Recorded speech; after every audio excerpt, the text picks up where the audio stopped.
శాంతమ్మా, వంటంతా అయిపోయినట్టేనా? అయిపోయిందమ్మా. అందరూ వస్తే భోజనాలు పెట్టేస్తాను. ఏమండి, సిద్ధు, స్వప్న, రండి భోంచేద్దాం.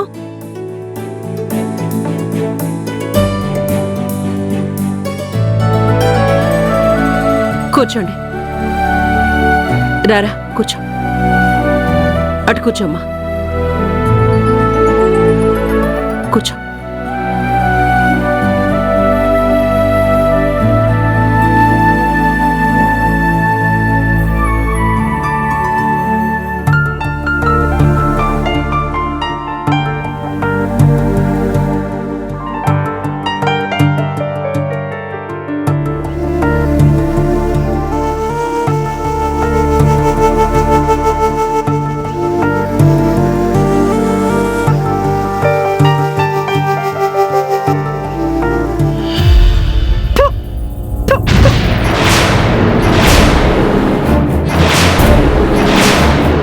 చిచి, అసలు ఇది వంటేనా?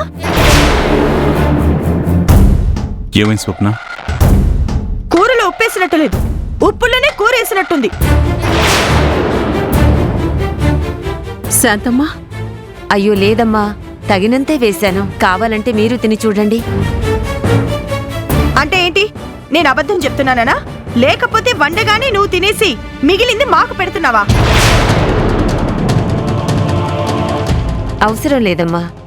10 సంవత్సరాలుగా నేను ఈ ఇంట్లో వంట చేస్తున్నాను. ఉప్పు కారం ఎంత వెయ్యాలో నాకు బాగా తెలుసు. నాకెవరూ చెప్పక్కర్లేదు.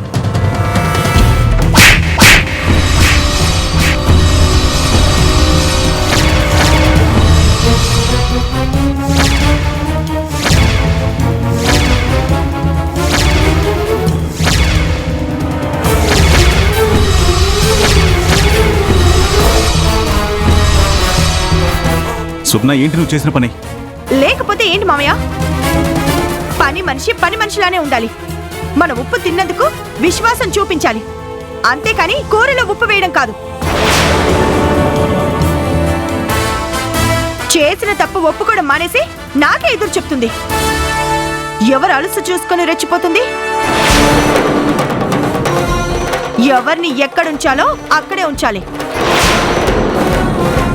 చెప్పుల్ని తెచ్చి నెత్తి మీద పెట్టుకున్నా, పని వాళ్ళని మనవాళ్ళు అనుకున్నా పరిస్థితి ఇలాగే ఉంటుంది. ఇంకా ఆపుతావా స్వప్న?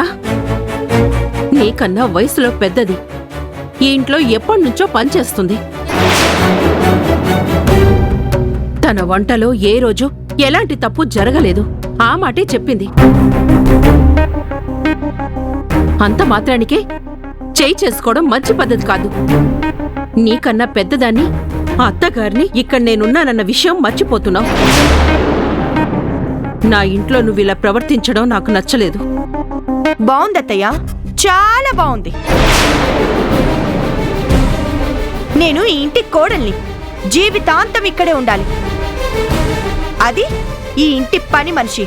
జీతం పెంచకపోతే వెళ్ళిపోతుంది, కానీ దాని మాటకున్న విలువ నాకు లేదా? అది ఉప్పెక్కువ వేస్తే పొరపాటు అనుకోవాలి, కానీ అడిగే హక్కు నాకు లేదు. నాకన్నా ఇంట్లో దీనికి విలువ ఎక్కువ ఉంది కదా, అంతే కదా ఆంటీ? అయినా ఇంతకుముందు ఏమన్నారు? మా ఇంట్లో నువ్వు ఇలా ప్రవర్తించొద్దు అన్నారు కదా. అంటే ఇది మీ ఇల్లు, నా ఇల్లు కాదనే కదా?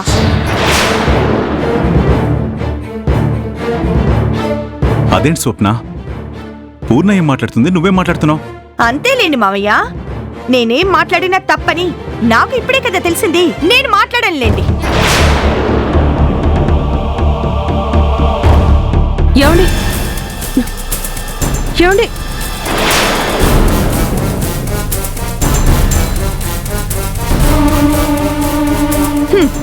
అన్నాలు తినేటప్పుడు ఇలాంటివి జరిగితే మనశ్శాంతిగా ఎలా తింటారత్తయ్య?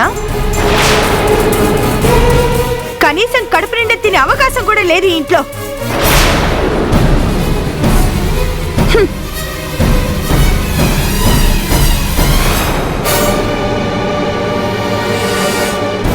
చూసావమ్మా, నువ్వన్న మాటలకి స్వప్న అన్నం తినకుండా ఆకలితో ఉండిపోయింది.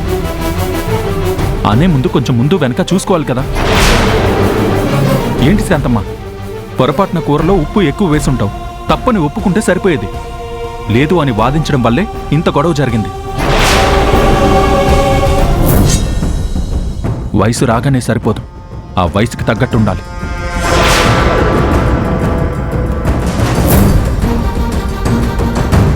నేను చెప్పేది నిజమేనమ్మా. నిజంగా ఈ రోజు కూరలో ఉప్పు ఎక్కువ అవ్వలేదు. కావాలంటే మీరే తిని చూడండి. కానీ స్వప్నమ్మ గారు ఎందుకు ఇలా గొడవ పెట్టారో నాకు అర్థం కావటం లేదమ్మా. కొత్త కోడలు కదా శాంతమ్మా, ఈ ఇంట్లో పద్ధతులు అవి కొత్తగానే ఉంటాయి. ఈ ఇంట్లో ఎవరికి ఎలాంటి విలువ ఇవ్వాలో నెమ్మదిగా నేర్చుకుంటుంది. నీ తప్పేం లేదని నాకు తెలుసు. వెళ్ళి పని చూసుకో. ఏంటి స్వప్న ఇలా ప్రవర్తిస్తుంది? తనని ఎలా చూశాను, ఎలా ఊహించుకున్నాను. కానీ ఇలా అర్థం లేకుండా మాట్లాడుతుంది అంటే ఏం జరుగుతుందో అర్థం కావడం లేదు.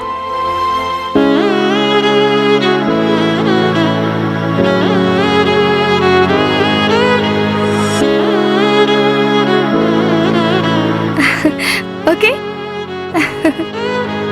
సీత, కొంచెం ఆ టేబుల్ చూడవా? అలాగే, అది ఇక్కడ ఇవ్వు.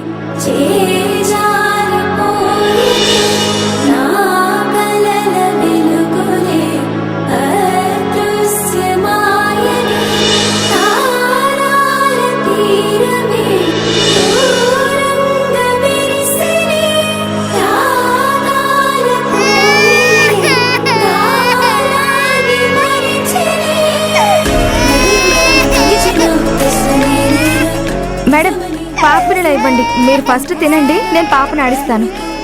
ఓ తల్లి రా.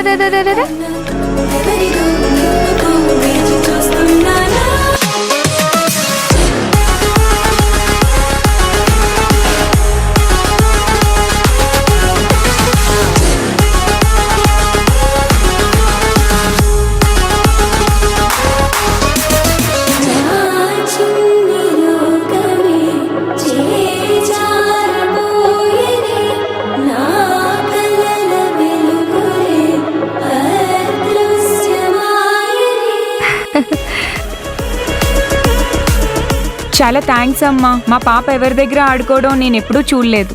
పర్వాలేదండి.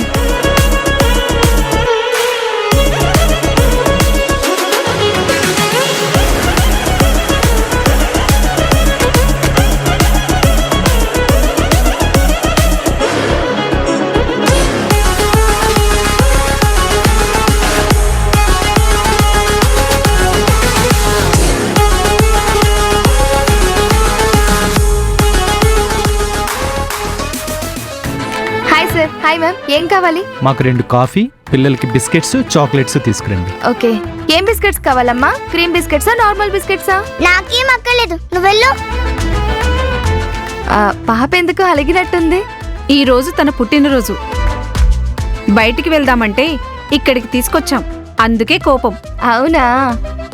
Happy birthday to you. అబ్బో, ఇదంతా కోపమే. నీ కోపాన్ని పోగొట్టి నవ్విస్తానుండు.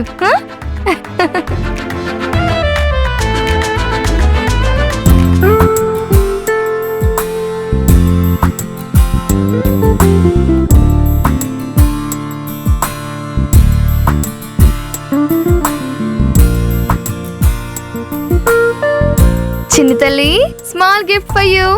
అయ్యో, నీకెందుకమ్మా ఈ శ్రమ? పర్వాలేదండి. చిన్నపిల్లల నవ్వులు పువ్వులు ఎప్పుడూ వికసిస్తూనే ఉండాలి. వీళ్ళ ఆనందం కన్నా కావాల్సిందేముంది? అందరూ రండి రండి, మీరు కూడా రండి. కేక్ కట్ చేయమ్మా. Happy birthday to you.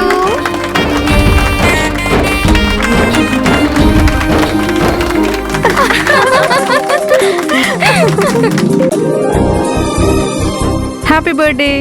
Thank you.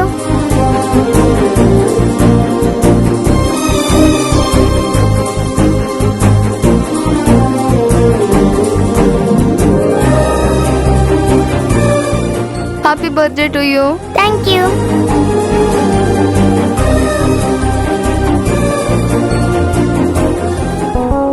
Happy birthday.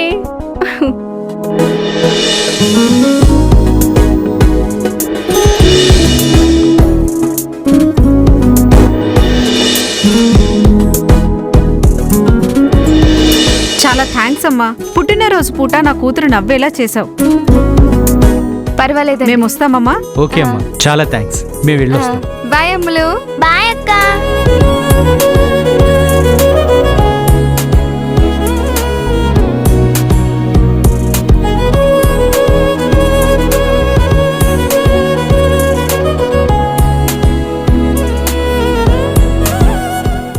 ఆ అమ్మాయి పేరేంటండి? సీత. పేరుకు తగ్గట్టుగానే ఎంతో సహనం ఉన్న అమ్మాయి. ఇలాంటి వాళ్ళు పనిచేస్తూ ఉంటే ఎన్నిసార్లైనా ఇక్కడికే రావాలనిపిస్తుంది. కస్టమర్స్కి ఎలా మర్యాద ఇవ్వాలో ఆ అమ్మాయికి బాగా తెలుసు. You are very lucky sir. Thank you. Okay అండి, వస్తాను సార్. వెళ్ళొస్తాం. పదండమ్మా.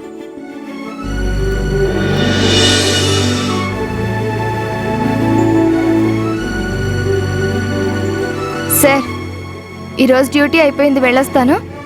అమ్మ సీత, నువ్వు వచ్చావు. మళ్ళీ మా రెస్టారెంట్కి కలొచ్చింది. ఇంత కస్టమర్స్ని చూసి ఎన్నాళ్ళయిందో.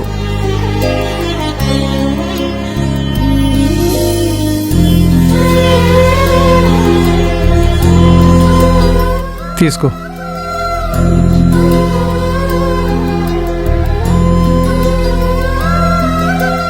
అదేంటి సార్, నాకు ఇవ్వాల్సింది 500 కదా, 800 ఇచ్చారు.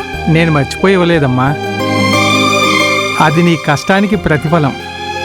రోజు కన్నా ఈరోజు బిజినెస్ ఎక్కువైంది. దానికి కారణం నువ్వే. అందుకే ఇచ్చాను. థ్యాంక్ యూ సార్, వెళ్ళొస్తాను. అరే వస్తున్నారా బాయ్? నువ్వు 10ంటికి చెప్పినావు, పంక్చువల్గా రానికి నీ దగ్గర నేనేమన్నా జాబ్ చేస్తున్నారా? నేను వచ్చేదాకా వెయిట్ చేయి. గప్పుడే ఎమ్మెల్యే అంటే ఏందో నీకు తెలుస్తుంది.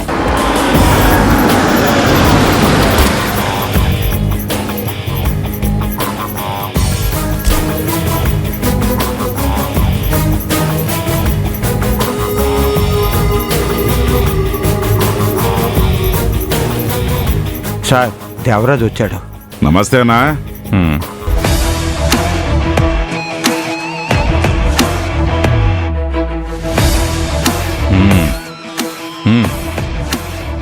ఏం దేవా, ఎట్లున్నావు? బాగున్నానన్నా. మీరెలా ఉన్నారన్నా? నా సంగతికేంలే, నువ్వు చాలా పెద్దోనివైనావు. ఏంటన్నా మాటలు? నీ దగ్గర నుంచే ఎదిగినవాడిని. నేను ఎంత ఎదిగినా నీ ముందు చిన్నవాడినే కదన్నా. ఈరోజు 4 రాళ్ళు సంపాదించానంటే అదంతా నీదయ్యే కదన్నా. అంటే మరిసిపోలేదు అంటావు? అన్నం పెట్టిన అమ్మని, ఆదరించిన అన్నని మరిచిపోయేవాడు కాదన్నా ఈ దేవరాజ్. నేనెప్పుడు నీ తమ్ముడినే అన్నా. గట్లయితే తమ్మి, నేను ఒకటి అడుగుతా, చేస్తావా? నువ్వడిగేదేంటన్నా? ఇది చెయ్యన్న ఆజ్ఞాపించు, చేసేస్తా. మరి గదేం దేవా, ఆ శంకర్ ప్రసాద్ని నువ్వు బాగా పరేషాన్ చేస్తున్నావు అని చెప్పిర్రు. ఏందయ్యా పియ్యే, ఆడి పేరేంది? సూర్యం సార్. సూర్యం. ఆడికి నువ్వు బాగా సపోర్ట్ చేస్తున్నావంట. నువ్వు కబ్జా చేసిన ఆ ల్యాండ్ని నువ్వే తిరిగి ఇచ్చేసినావంట. ఆ సూర్యంని బయటికి తోసేసి మళ్ళీ ఆ ల్యాండ్ని నువ్వే కబ్జా చేయి. నేను శంకర్ సభకి మాట ఇచ్చిన పని అయిపోద్దని. ఇదిగో పియ్యే, దేవరాజు వచ్చిండు, పని అయిపోద్దని శంకర్ సభకి ఫోన్ చేసి చెప్పు. అలాగే సార్. వద్దన్నా. ఏం, నువ్వు పోయి చెప్తావా? సూర్యం చాలా మంచోడన్నా. కష్టపడటమే తెలుసు, మోసం చేయటం తెలియదన్నా. ఎంతో కష్టపడి పైకొచ్చాడన్నా. ఇప్పుడు మళ్ళీ అతన్ని కష్టాల్లోకి తోయలేను. నా మాటే కాదంటావా? ఇన్నాళ్ళు నువ్వు అసలు ఇలా ఉండడానికి కారణం నేను కదా? కావచ్చన్నా, కానీ ఇప్పుడు నేను ఆనందంగా ఉండడానికి కారణం సూర్యం అన్నా. నా ప్రాణంతో సమానమైన నా కూతురికి ప్రాణం పోశాడు. దానికి ప్రతిఫలంగా ఏమీ అడగలేదు. కానీ సాయం చేసినోడికి ద్రోహం చేయకూడదన్నా. సూర్య ఇప్పుడు నా దోస్తు.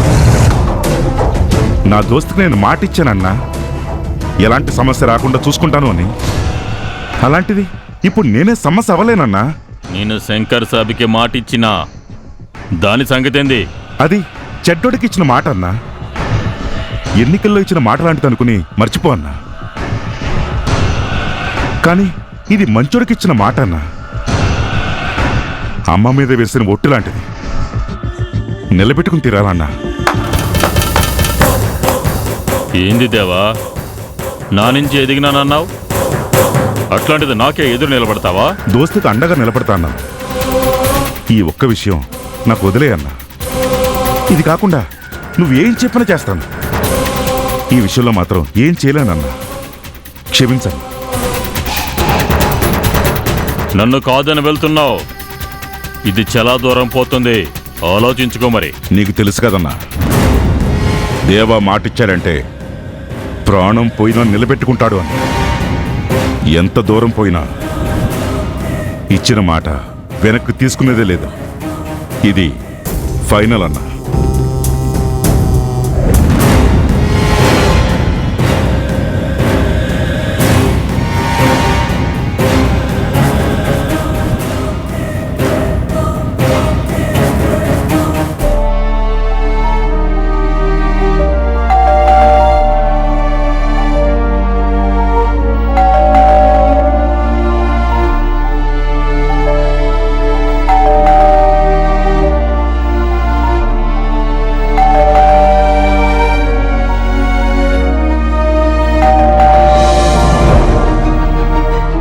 శాంతమ్మా, ఎవరో చూడు. అలాగే అమ్మా.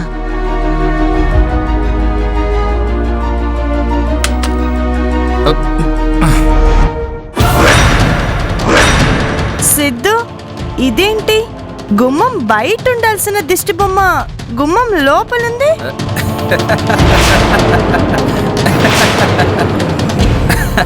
ఏయ్, స్వప్న, తను దిష్టి బొమ్మ కాదు, శాంతమ్మ. ఓ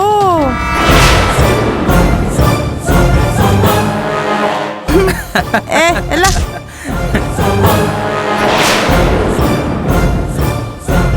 స్వప్న, నీ కాళ్ళు తిరుగుతున్నాయి. పిచ్చడా, కాళ్ళు కాదు కళ్ళు తిరుగుతున్నాయి అనాలి. రే సిద్ధు, నువ్వెవరే నన్ను పట్టుకోవడానికి? పని మనిషివి, పని మనిషిలా ఉండు. ఇంటి మనుషుల వేషాలు వేస్తే తోలు తీసేస్తా.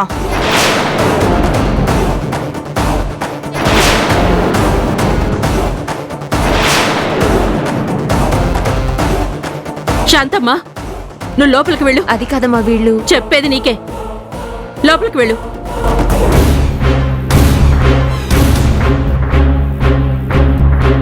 ఇంత సోయి లేకుండా తాగొచ్చారా? అమ్మా, అది పార్టీ, ఫ్రెండ్స్ అందరూ తీసుకున్నారు, మేం కూడా కొంచెం. కొంచెం తాగినా మొత్తం తాగినా తాగిన వాళ్ళని తాగుబోతులనే అంటారు. నా ఇంటికి కొన్ని పద్ధతులున్నాయి. మిమ్మల్ని ఆ పద్ధతుల్లోనే పెంచాను. ఇంతకు ముందు లేని వేషాలు ఇప్పుడు కొత్తగా ఎందుకొచ్చాయి? ఆంటీ, తప్పేంటాంటీ? కాఫీలు టీలు తాగడం అది మీ కల్చర్, ఇది మా కల్చర్. అవును మమ్మీ, నువ్వు ఇంకా ఆ పాతకాల పద్ధతుల్లోనే ఉన్నావు. ఇప్పుడు ఇది పార్టీ కల్చర్. వెళ్ళిన వాడు మందు కొట్టకపోతే పేడ పురుగును చూసినట్టు చూస్తారు. మారుతున్న కాలంతో మనము మారాలి మమ్మీ. మీలా మేము లేము, మాలా మా తర్వాత తరం ఉండదు. కానీ ఇది నా ఇల్లు. మీరు నా ఇంట్లో ఉన్నంత కాలం నాకు నచ్చినట్టుండాలి. నేను చెప్పాను కదా సిద్ధు, ఈవిడ ఇదే మొదలు పెడుతుందని. మనం హ్యాపీగా ఉంటే మీ మమ్మీకి నచ్చదు. మరీ ముఖ్యంగా నేను హ్యాపీగా ఉంటే ఈవిడ అస్సలు భరించలేదు. ఏ తప్పు లేకపోయినా ఏదో తప్పు ఉందని ఇదిగో ఇలాగే పెద్ద ఇష్యూ చేస్తుంది. మీరు తాగొచ్చిందే కాక నన్ను అంటున్నారా? పూర్ణ, ఇలా ఎంతసేపు మాట్లాడినా మాటకి మాటే పెరుగుతుంది, అది గొడవగా మారుతుంది. మౌనంగా ఉండు. అది కాదండి, తను నా మీద ఏ మాత్రం గౌరవం ఉన్నా ఇంకేం మాట్లాడుకో. సిద్ధు, మీరు వెళ్ళి భోంచేయండి.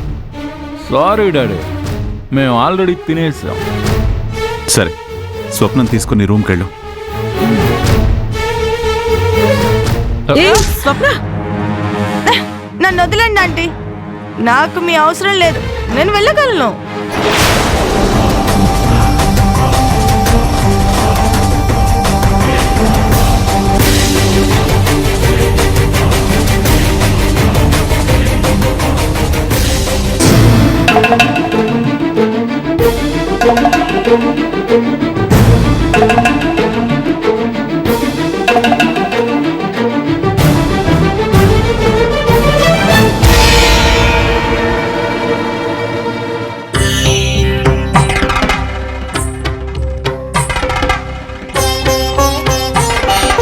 బాధపడుతున్నావా పూర్ణ? బాధపడకుండా ఎలా ఉంటానండి? మీరు కూడా వాళ్ళని వెనకేసుకొచ్చి నన్ను నోరు మూసుకోమన్నారు. నాకేమైనా వాళ్ళ మీద పగ? పద్ధతిలో పెట్టాలంటే ఒక మాట అనాలి కదండి. పూర్ణ, నువ్వు ఇప్పుడు ఏమన్నా పడే స్థితిలో వాళ్ళు లేరు, అందుకే మౌనంగా ఉండమన్నాను. ఏమండి, స్వప్న ఎలాంటి అమ్మాయి అని మన ఇంటి కోడలి చేసుకున్నాం, కానీ ఇప్పుడు ఎందుకండి ఇలా తయారైంది? ఈ బిహేవియర్ ముందు నుంచి ఉందా, లేక ఇప్పుడే ఇలా తయారైందా? ముందు నుంచి ఇలానే ఉంటే మన దగ్గర ఎందుకండి నటించింది? పూర్ణ, అద్దంలో చూస్తే కొండైనా చిన్నదిగానే కనపడుతుంది. అదే భూతద్దంలో చూస్తే రాయి కూడా కొండలాగే కనపడుతుంది. ఈ విషయం గురించి ఎక్కువ ఆలోచించడం మానే. ఏదో పార్టీకి వెళ్లారు, అక్కడ నలుగురు బలవంతం చేస్తే తాగుంటారు. దీన్ని ఇక్కడితో వదిలేస్తే ఇల్లు ప్రశాంతంగా ఉంటుంది, నువ్వు ప్రశాంతంగా ఉండగలవు.